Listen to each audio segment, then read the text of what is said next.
UCSB students? Jenna here. It's Wednesday and it's week 9. Stay updated with UCSB events, Gaucho sports, and headline news. What's up, Gauchos? I'm Alec and I'll be keeping you updated on UCSB sports. And I'm Celie and I'll be presenting this week's on-campus events. Busy with papers and studying for finals? Keep busy with one of these exciting on-campus events. This afternoon, March 8th, join Stanford professor David Layton in his discussion about his new book, Why Muslim Integration Fails in Christian Heritage Societies. The event will be held in the Lane Room at 4 p.m. Also today, March 8th, at 4 p.m., UCSB Ensemble for Contemporary Music will present their annual winter concert. The concert, directed by Jeremy Haladina, will be held in the Lottie Layhem Concert Hall. Head to the MCC Theater tonight, March 8th at 6 p.m. for another showing of Moonlight. Don't miss this year's Academy Award-winning Best Picture. Also tonight, March 8th, is the first of the UCSB Jazz Combos performance. The combos are directed by John Nathan and will start performing in Music Room 1145 at 7:30 p.m. Tomorrow, March 9th, Stanford economics professor Raj Chetty will be featured in the 58th Annual Snyder Memorial Lecture. He will be discussing improving equality and opportunity, new lessons from big data, in the Loma Paloma Center at 3 p.m. Join local attorney Marisol Brettado in the UCSB Library Instruction and Training Room 1312 in her discussion of UCSB Reads 2017 book, Into the Beautiful North. The discussion will be held tomorrow, March 9th at 4 p.m. Also tomorrow, March 9th at 5:30 p.m., go to the Art, Design, and Architecture Museum to take part in the free figure drawing workshop presented by instructor Colin Gray. Head to Hahn Hall at the Music Academy of the West tomorrow, March 9th, to see award-winning pianist Igor Levitt perform. Showtime is at 7 p.m. Also tomorrow night, March 9th, go to the Lottie Layhem Concert Hall to see UCSB University Wind Ensemble, under the direction of Paul Baumbeck, perform their annual winter concert. Showtime is at 7:30 p.m. This Friday, March 10th, join Nomi Dave in Music Library Room 2406 for her talk on sexual violence and the politics of forgiveness in Guinea, musical interventions. The discussion starts at 1 p.m. This Saturday, March 11th, head to the MCC Center for a fun afternoon of dance and art for children. The event starts at 12:30 and will be held by Hawaiian dancer Janice Staub. Also this Saturday, March 11th, UCSB's Middle East Ensemble, directed by Scott Marcus, will be holding their annual winter concert in the Lottie Layhem Concert Hall at 7:30 p.m. Inside Intervals will be hosting their a cappella winter concert this Saturday night, March 11th, in Gervet's Room 1004. The musical night starts at 8 p.m. Campbell Hall will be hosting a musical rendition of Hansel and Gretel this Sunday, March 12th at 3 p.m. Be sure to get there early to enjoy the face painting, balloons, and crafts. This Monday, March 13th, join UCSB University Chamber Orchestra and chamber players for their annual winter concert. The graduate and undergraduate combo will be performing in the Lottie Layhem Concert Hall at 7:30 p.m. Finally, Magic Lantern Films presents Rogue One, a Star Wars story, this Friday, March 10th, and Monday, March 13th in Ivy Theater.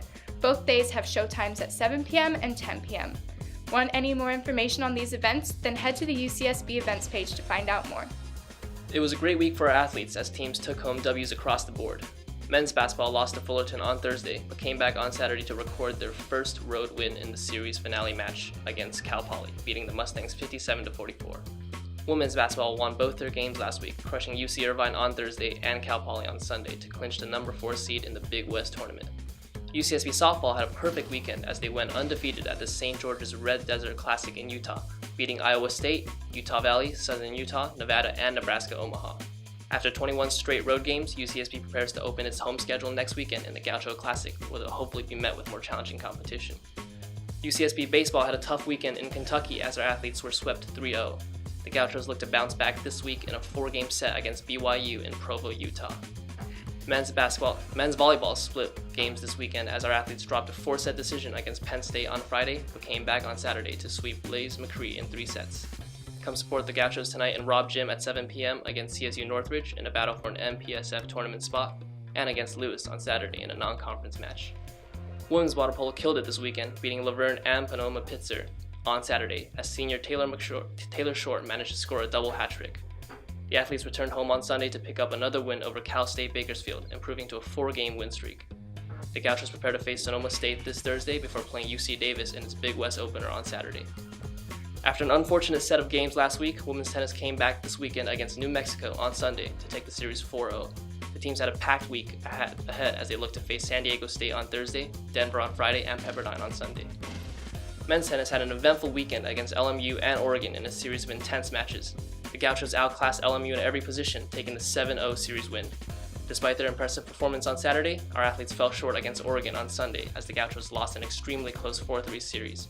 Come out to support our athletes this week as they take on Baylor on Thursday, New Mexico on Friday, TCU on Monday, and Gonzaga on Wednesday. For more information on your favorite teams, visit ucsbgauchos.com. Over to you, Diana. Thank you, Alec. I'm Diana here with your weekly headline news. The Isla Vista Community Service District had its first public meeting yesterday. The IVCSD's framework was created by Assembly Bill 3 and will allow for increased public services in Isla Vista. The agenda included selecting a president and vice president, as well as discussing the future revenue sources. The action items included consideration to apply for California Special District Association, consideration to create a formation committee, an internship committee, a policy manual ad hoc committee, and the creation of an online presidents for the special district. You can follow the Isla Vista Community Service District on Facebook. Regarding state news, the UC system proposes its first enrollment cap on out-of-state students in order to give Californians top priority. Non-residents were 16.5% of the system's 200,000 undergraduate students in fall of 2016. Millions of Californians would lose coverage under GOP Obamacare replacement, the American Health Care Act. The biggest impact would likely be on the state's Medicaid program, also known as Medi-Cal, that provides coverage to more than a third of California residents. You can check out those stories on the LA Times website. And in news concerning the entire nation, the Defense Department has opened a criminal investigation after it was revealed over the weekend that 30,000 Marines shared illicit images of female peers in a secret online Facebook group of active duty and veteran Marines. The Supreme Court has decided not to hear a major case on transgender rights. They announced Monday that they would not decide whether a transgender boy in Virginia could use a boys' bathroom at his high school. You can check out these stories on the New York Times website. Thanks for listening. Now back to you, Jenna. Thanks for watching. Go to the provided links for more information and keep watching our show on the UCSB Associated Students YouTube channel. And we now have a Facebook, so like our Facebook page, UCSB TV, and share it with your friends. See you next week.